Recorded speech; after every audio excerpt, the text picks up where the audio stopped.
അസ്സലാമു അലൈക്കും. എല്ലാവർക്കും നല്ലൊരു സന്ദേശമായിട്ടാണ് ഞാൻ വന്നത്. റസൂൽ സല്ലല്ലാഹു അലൈഹി വസല്ലമ ഒരു ഉപമ പറഞ്ഞിരുന്നു.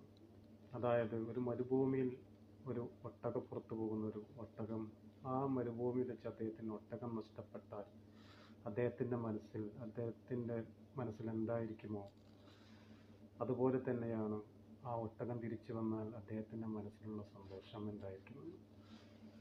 അള്ളാഹുവിൻ്റെ റസൂൽ പറയാണ്, ഒരു മനുഷ്യൻ എല്ലാ വേണ്ടാതീനങ്ങളും ചെയ്തിട്ട് അള്ളാഹുവിലേക്ക് മടങ്ങി വരുമ്പോൾ അള്ളാഹുവിലുണ്ടാകുന്ന ആ സന്തോഷം, അതിനെക്കുറിച്ചാണ് അള്ളാഹുവിൻ്റെ റസൂൽ പറഞ്ഞത്. ആ ഉപമ നിങ്ങളെല്ലാവരും ഒന്ന് കേൾക്കണം.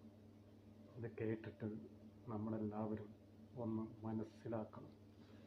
ഒരു തെറ്റും ആരും ചെയ്യാതെ നോക്കണം.